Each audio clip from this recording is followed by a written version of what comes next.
On today's Locked On Bama, stick around while Jimmy and I kick it. And if that joke doesn't make any sense, it might in a minute. Locked On Bama, your daily podcast on the Alabama Crimson Tide. Part of the Locked On Podcast Network, your team every day.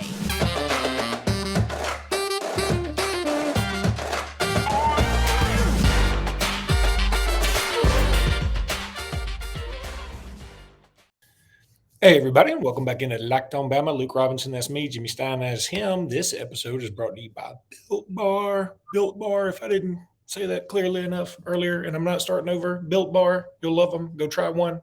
They're delicious, they're nutritious, scrumptious. Built Bar. I'll talk about them in a minute. But, Jimmy, one thing we've been doing, or you've been doing, we just started it yesterday, was your roster countdown. You're kind of ranking the roster. You put Tony Mitchell at last. Yesterday, because frankly, we don't even know if he's going to be on the team. So it's kind of hard to put him anywhere else. So that's where we put him. And now we're going to put one of Alabama's kicker signees, Conner Talty, the most kicker sounding name that's ever kicked. And we can talk a little bit about Talty and talk a little bit about how it's going to be a nice, smooth transition from Will Reichert, who may be the best kicker in Alabama history. I don't think so, but some people may think so. And then into Conner Talty. We just stumbled into a whole show. Luke, we did stumble into a whole show. So who you got? You got Bullivus or somebody? I do. I have Bullivus. How did you know? No, I've got just random kicker I could come up with.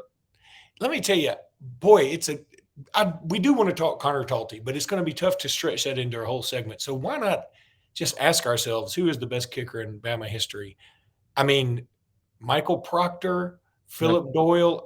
I'm probably going Philip Doyle. I go by strictly. Everybody knows I don't even have the numbers. I mean, I don't know. I just know that when I formed my opinion, it was based on numbers, and it surprises some people. But the most accurate kicker in Alabama history, not counting Jeremy Shelley. Jeremy Shelley shouldn't count. Jeremy Shelley was a short yardage kicker. We used him in his career to kick extra points and short kick, so he made virtually every kick, but we never asked him to make one like over 40 yards. So that's not right in terms of like who's our best kicker of all time. The most accurate kicker in Alabama history, an Associated Press first team All-American, Lee Tiffin. And I knew you were going to say that. Yeah. And you knew it was going to make me mad. That's because you're still mad about a kick he missed when he was a freshman. But against Arkansas in 16. And it wasn't just one. Yeah, I think he probably missed more than one when he was a freshman. Yeah, freshmen do that. That's why Coach Bryant famously said there's only one thing good about freshmen. They become sophomores. Okay, so let's talk a little Conner Talty. Just reintroduce us to him, Jimmy. Yeah, and one thing before it sounds like we're insulting Conner, putting him second to last. I don't intend to do that at all. I want to reiterate that this ranking the roster, this is solely about the 2023 football team. This is not, okay, I'm going to tell you who the most talented kid on the team is, and then I'm going to tell you who the 87th least talented kid on the team. That's not what this ranking is. This ranking is about who is the best player on the team in 2023, this season. Therefore, because that's my approach, the kids that are all here on the tail end and the caboose, they're kids that I feel, in terms of a projection or a prediction, they're kids that are going to redshirt because we're barely going to see them this fall. So I'm not saying they're not, if a kid ain't good. What I'm saying is, right now, the kids at the low end of this ranking, these are the kids that I would consider the most likely to redshirt. Okay, or down here near the bottom, because we just won't see them in 2023. And Conner Talty is an excellent example of that, because while I do think Talty is very likely our starting kicker in 2024, and I think he's going to be pretty good, guys, but we're not going to see him this fall. He can play up to 4 games. So I would imagine they're going to dip him into the waters a little bit, right? I mean, it only makes sense to, hey, if you can play him up to 4 games, maybe towards the end of the year when we play Chattanooga, or maybe early in the year we play Middle Tennessee, maybe you stick him out there for a short kick or some extra points, or let him kick off. because he can play up to 4 games, and I suspect that we should see. I mean, it would be, I think, a mistake, because as you know, here I'm critical. It would be a mistake, Coach, if you don't play Conner Talty in 4 games, if even just to kick some extra points. Let's not stick him out there in 2024 with him never have trotted out on the field. But you can take advantage of the fact that he can kick in up to 4 games. So I think we're going to see Talty. I think he's good. He's from Chicago. He's from St. Rita's, which is a private school. He's from the Chris Saylor kicking camp. A real interesting story for those that don't know. I think this probably interests most listeners. Look, when Alabama's signing a kicker, first and foremost, if there's a freak out there, there's a freak. But most of the time, there's not. When there's not a freak that we have a relationship with or can make a relationship with, when there's not a freak, what we do is we invite 6, 8, 10 guys that we identify as these kids may be good enough to kick here. They look really good based on what we know. We invite 6, 8, 10 of them, and they come to a kicking camp at Alabama on our practice field, and they snap the ball, and they got to make the kicks to get an offer with Nick Saban staring right at them. They put as much pressure on them as they possibly can. Why? Because there's a lot of pressure on kickers. They want to, okay, who's going to respond to, you are kicking for a scholarship offer to the University of Alabama with Nick Saban staying 3 feet from you and the special teams coach, and it all comes down to this. It's really smart, if you ask me, about how Alabama does it, and that's what Alabama did. They had several kickers there, and of all the kickers that were there, the one that impressed them the most in terms of this highly stressful situation was Conner Talty. So after proving himself at camp, they had offered one other kicker, by the way. They had offered a kicker who just chose Georgia over Alabama, to be honest, a kicker from, I think, Lafayette, Louisiana. He just chose he chose a scholarship offer from Georgia over the offer from Alabama. Talty was their second choice.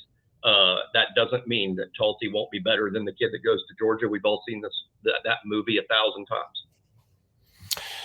Jimmy, let's tell everybody about Built Bar right now. Look, if you're out there just kicking footballs all over the place, you're going to get tired. There's no doubt about it. If you're looking for a delicious snack, but you don't want all the sugar and calories, you want a Built Bar. You got to go try them. They're absolutely delicious.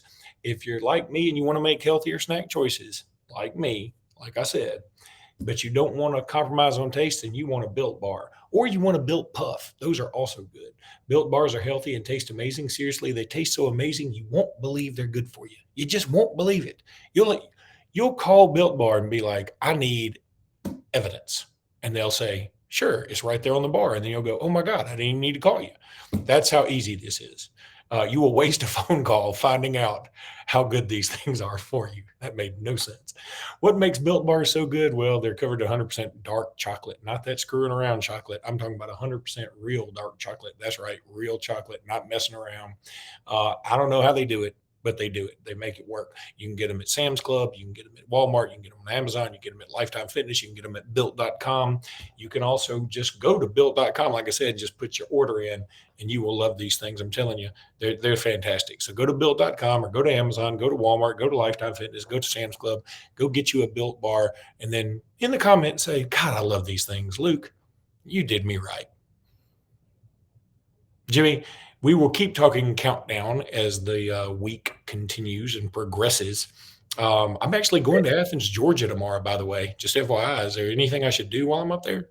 Oh yeah. The music. I would want to go to their strip or whatever it is they call it, and go to a couple of college bars where REM played. Just to walk in there and enjoy the ghosts. No, I was hoping that you'd say something like kneecap one of their quarterbacks or something. Feel free. I'm not going to stop you, but I'm not No going to way be without involved. saying, I guess. I don't want to be involved in the conspiracy. I don't want to catch a conspiracy charge. So you do what you want. I got nothing to do with it, but do what you want. One thing about I hear you. the rankings that, hey, I'm going to shock you. I'm putting all these guys at the end that are redshirting.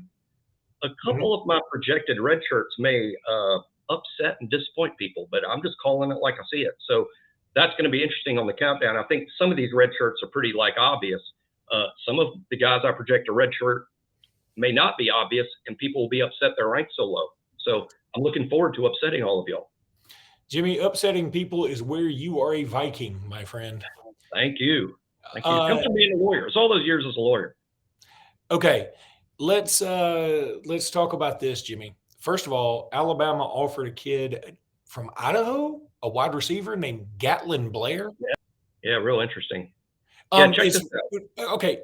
Look, I'm going to find this picture and put it up while you going around on him. So just hang on though, because I looked it up and like he's got a hell of an offer list, and his speed is almost enough to get him in the Justice League. Yeah, he has Olympic 100-meter track speed. I mean, he has Olympic. Well, I'm not gonna say he's got Olympic 100-meter track speed, but he's in the ballpark. He would be. You just said he has 100. You just said he has Olympic level track speed, and then you said, I'm not going to say that. It's going too far. It's going too far, but it's close.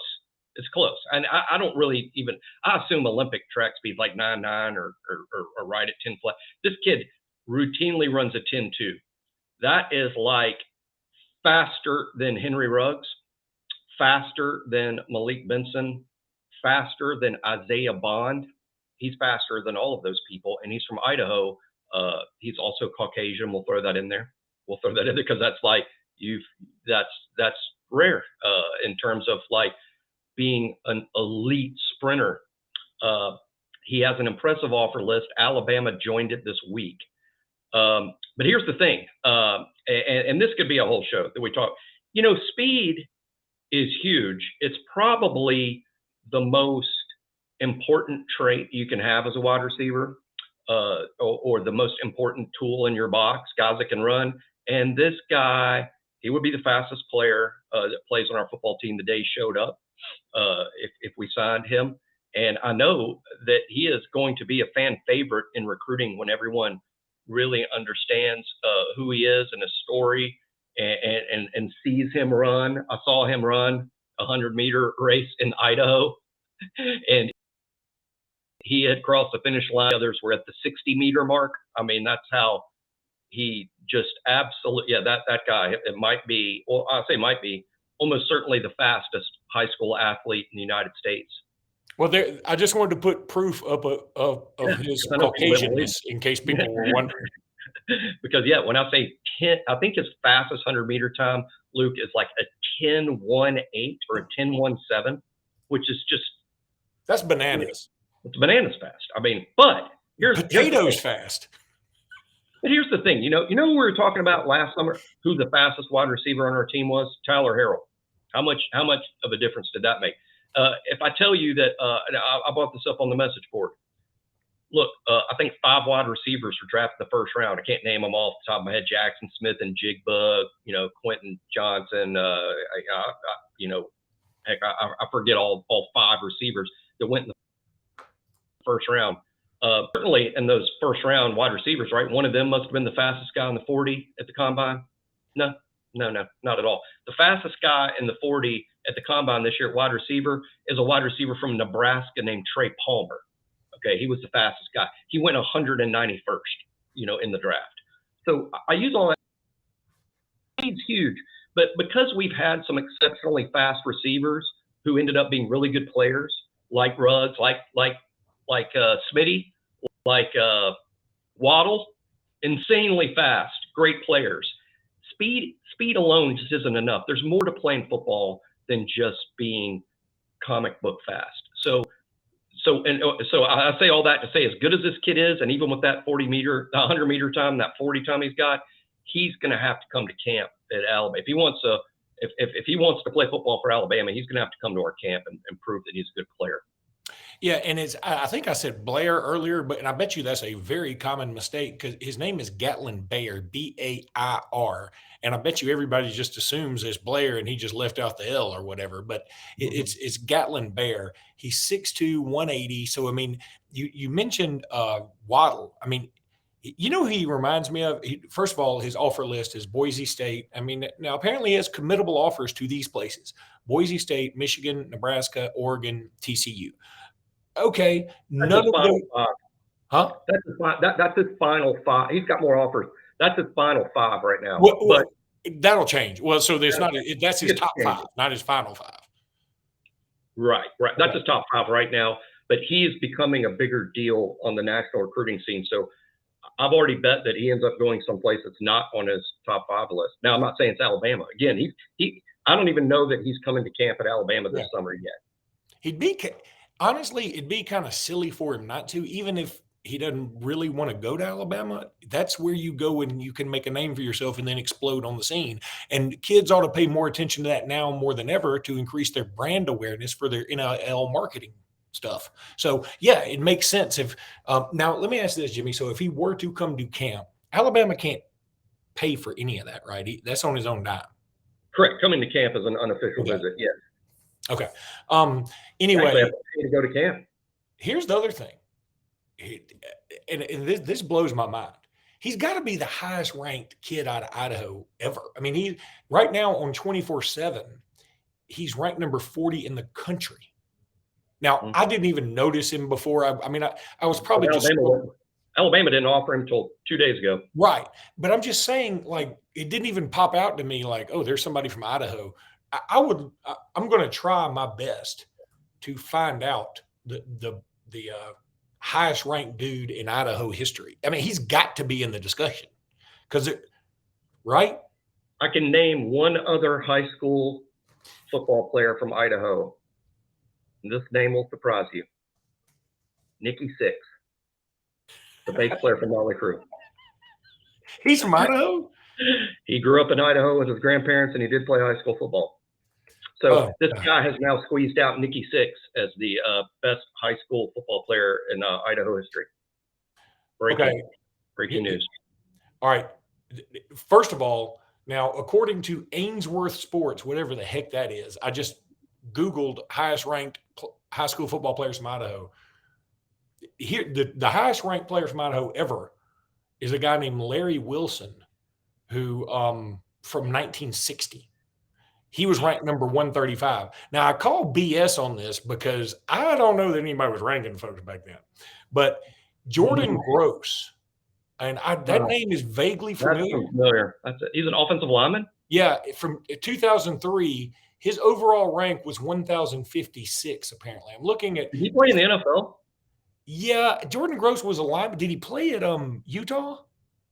I don't know, but when you said Jordan Gross, I'm like, that's an offensive lineman. So I somehow know that name. I'm sure several of our listeners are like, these guys are morons. He played for the Packers in 1988 or whatever.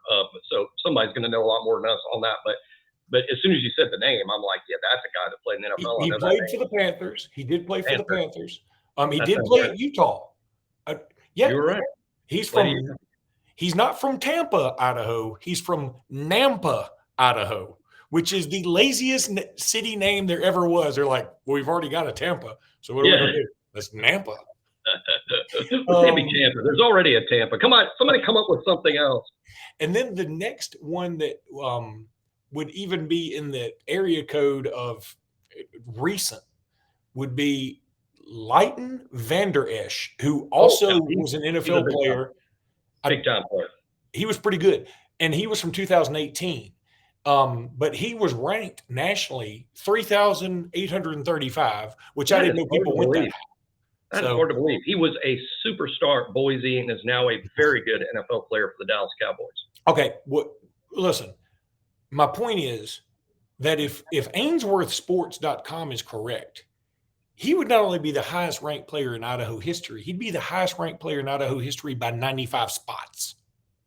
In other words, he raced Nicky Six, and the distance with which he beat Nicky Six in the 100 meters, that's the distance in which he's the best player in Idaho history.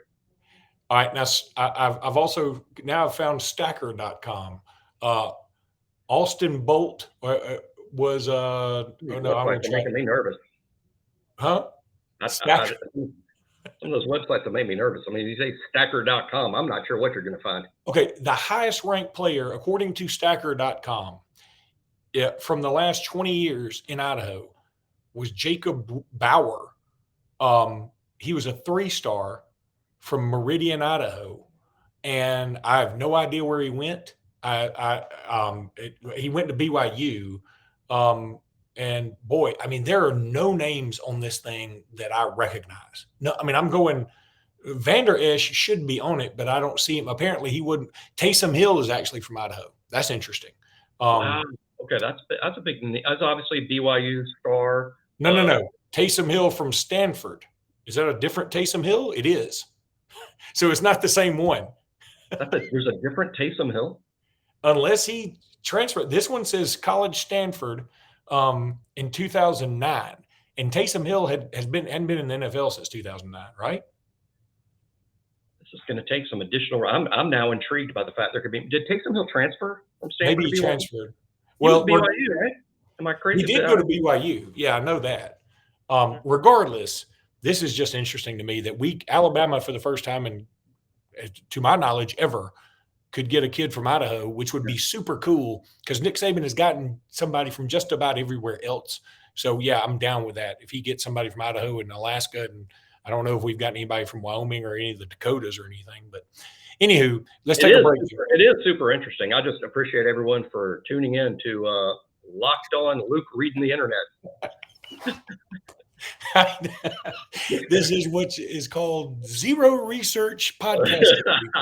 Well, I did spring that on in our lengthy pre-show meeting about let's talk about the kid from Idaho that Alabama offered. And no one's heard of it, and that's crazy. He's the fastest kid in the whole country. Very few Alabama fans have heard of him, mostly because we just started recruiting him just like a couple days ago. Robert Balla, by the way, for those that want to know everything about our program, which includes us, and we're glad that you want to know everything. Robert Balla is recruiting the West Coast for Alabama, and Balla stopped by his high school and offered him, and boy, it's expensive to recruit that kid. He had to fly to the middle of nowhere. He didn't offer too many others within that general area. Yes. That was an expensive offer. He had to fly out there, or God forbid, he might have had to drive. All right, let's take a break. When we come back, we're going to talk about one other kid that may be flipping to Alabama from Georgia. And we're back. Peyton Woodyard from California is a defensive back, a safety that's been committed to Georgia for quite some time now. I mean, some places have him low 5-star, some places have him high 4-star. Very good player. But, boy, Alabama is putting a full court press on him, to use a basketball term in a football scenario. Yeah, committed to Georgia, like DeMarcus Riddick. Those are two Georgia commits that I think Alabama's got a great chance of flipping. I think they got a good chance of flipping Woodyard, even though he's a California kid. St. John Bosco, great program, big-time kid. I love him. To me, he's a 5-star. He is a 5-star. Some services. I think this is a kid whose profile is going to even rise from where he's at today. Loves Alabama. As a matter of fact, it's kind of crazy. He may have even grown up here. There's some connection, but he's an Alabama fan, and so is the dad. I mean, they love Alabama, and there's a good chance we have here. You got to get him back on campus again. He is committed to Georgia. A lot of kids Georgia does not want to lose this guy. They're going to pull out the stops. This is a high-profile player for not a quarterback, but he would be a safety. Caleb Downs, who Alabama signed last year, is a perfect safety prospect, and we see what impact Caleb Downs is already making, a projected day one starter as a true freshman. I don't think Peyton Woodyard is, Caleb Downs, but I think he's the next best thing, which is pretty good. When you say, well, he's not quite Caleb Downs, I think he's like really good. Very versatile safety too. Some safeties are good in the box. Some are good in center field. Some are good cover guys. The reason Caleb Downs and a Peyton Woodyard are so great is because they're great at everything. They're not just a safety that you play situationally. They're out there for all 3 or 4 downs because there's nothing they can't do. Again, he's from California, but most of the schools that he's strongly considering are away from the Pac-12. He's obviously committed to Georgia, not scared to leave home. Peyton Woodyard is a name for all Alabama fans to keep an eye on. This is a very realistic flip candidate. And I know a lot of people would like that. I almost muted myself, but I caught it right at the last second. I know a lot of people would like that. Can't have too many safeties, not in this day and age. It's not Mute Monday. It's not Mute Monday. It's Talking Tuesday, baby. All right, that's going to do it for today's podcast. Thanks, everybody, for listening. We appreciate you guys so much. Please do Check us out and subscribe anywhere that you can. We at Locked On, the Locked On family is going to be a part of this XM Sirius radio stuff now, and so we're so thrilled about that. I've had Sirius XM since before they were a thing together, back when it was just XM, and then Sirius came in there and they joined up, and they're great. I've always loved them. So happy to be a part of that. Thank you guys for making that possible. Please check us out tomorrow. We'll be back then, and until then, roll tide, everybody. Roll Tide.